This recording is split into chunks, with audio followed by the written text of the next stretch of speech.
Les cancers, c'est votre tour de recevoir votre capsule Astro Tarot faite par moi, par Olga, pour le mois de mars 2025. Mes amis, votre partie astrologique sera assez courte aujourd'hui parce que j'analyse les transits, des aspects des planètes en transit à vos planètes en cancer, considérant chacun de 3 décans, et parfois il n'y a pas beaucoup d'aspects formés par les planètes sociales et transsaturniennes. On peut considérer aussi bien sûr Vénus, Mercure, Vénus, Mars. C'est pas que j'oublie premier, deuxième ou troisième décan, c'est que s'il n'y a pas d'aspect, il n'y a rien à commenter, d'accord? Certaines prédictions pour certains signes sont beaucoup plus riches, c'est comme ça, ce mois-ci. Néanmoins, j'ai de l'information pour vous. Le plus important à noter concernant les cancers et vos transits, c'est que Mars, la planète rapide Mars, est dans votre signe, n'est-ce pas? Et est devenu direct le 23 février. Aujourd'hui, le 25 février, quand j'enregistre cette vidéo, il est encore stationnaire, Mars. Regardez dans quelle maison de votre thème s'est produit la phase stationnaire de Mars. Où est-ce qu'il est maintenant, Mars stationnaire? Dans quelle maison de votre thème?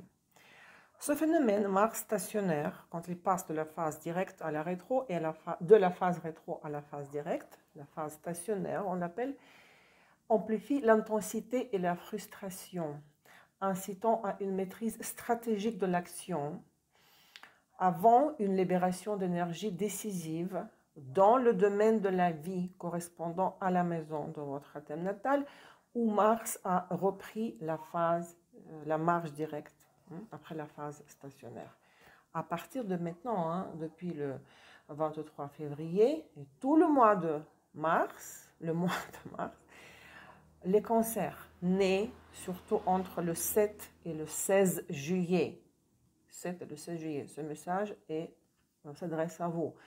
Les affaires vont reprendre en bonne et due forme, car l'énergie accumulée durant Mars rétrograde et stationnaire se transforme en une impulsion résolument orientée vers l'action, permettant de canaliser la frustration en initiative constructive et soutenue. Bonne nouvelle pour les cancers, n'est-ce pas?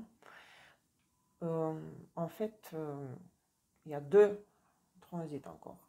Tout le mois de mars, en plus 2 transits harmonieux, que des bonnes nouvelles pour les cancers. Tout le mois de mars, Uranus en taureau, qui est en sextile à votre soleil, à votre lune, ou Mars ou Vénus, en cancer, sextile 60 degrés, aspect harmonieux, apporte une énergie de renouveau favorisant des opportunités inattendues, une plus grande liberté d'expression et des changements stimulants. Ceci s'applique à ceux nés entre le 12 et le 22 juillet, 3e décan. Et les cancers du 3e décan, pareil. Ça vous concerne aussi, nés entre le 11 et le 17 juillet. Saturne est en poisson, n'est-ce pas? Elle formera un aspect harmonieux, le trigone, à votre soleil, lune. Bon, si vous avez la lune en cancer, vous êtes né peut-être, vous n'êtes pas cancer solaire. Mais on va dire le soleil en cancer, d'accord? Parce que si vous êtes né entre le 11 et le 17 juillet, vous êtes cancer solaire. Et cet aspect aide, on ajoute Saturne à votre soleil en cancer. Il vous aide à retrouver on dit ça en français, le pivot intérieur, renforce la discipline, la stabilité et la maturité, apportant des réussites durables grâce à un travail structuré, ce qui peut vous manquer parfois à les cancers, le signe d'eau, et une approche responsable de la vie. Donc vous avez sextile d'Uranus à votre soleil en cancer, le trigone de Saturne, 2 aspects harmonieux, et Mars qui devient direct dans votre signe. Elle n'est pas belle la vie?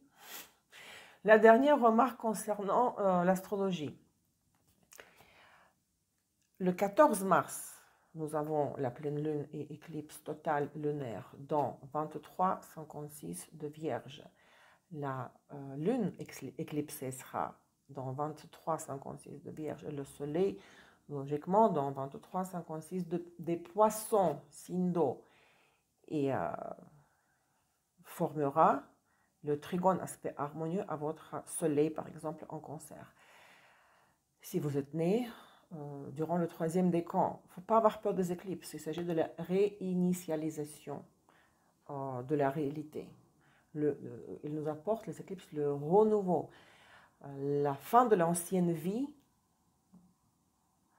lorsque, au niveau énergétique, nous rentrons dans la phase du chaos primaire, sur la base duquel nous pouvons bâtir une nouvelle réalité.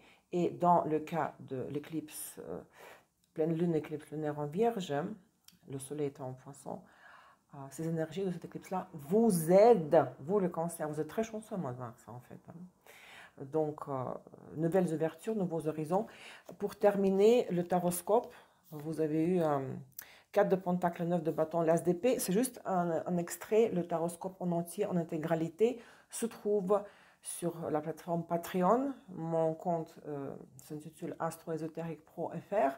Il faut être membre de Patreon pour accéder membre du Patreon pour accéder à tous les taroscopes, au contenu exclusif, au tirage gratuit pour les abonnés et vous pouvez accéder à mes cours d'astrologie de tarot dans un format très avantageux. Juste un extrait. Vous voyez, j'ai sélectionné 3 arcanes mineurs. Si vous voulez sortir de la médiocrité,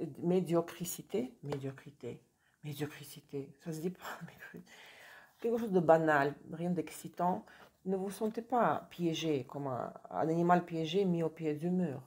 Prenez des décisions tranchées.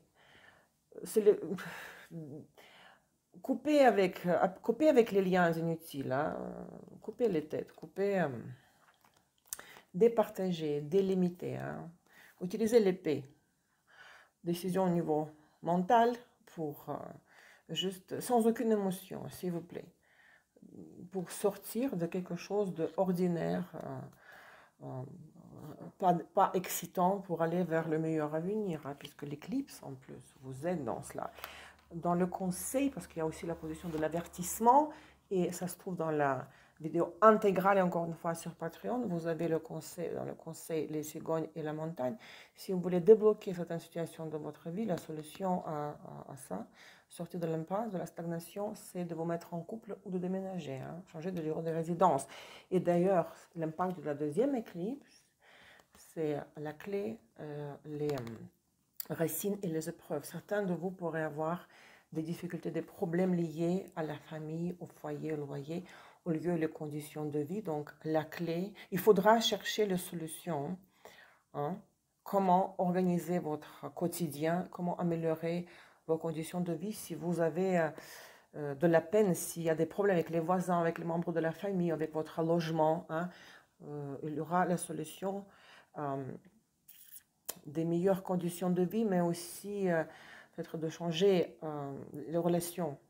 Comment transmettre les relations avec vos proches, votre famille, vos racines, les traditions, la tradition familiale, parce que cette carte est un peu pas facile, les épreuves, c'est jamais facile, mais il y a la clé, vous trouvez la solution. Hein.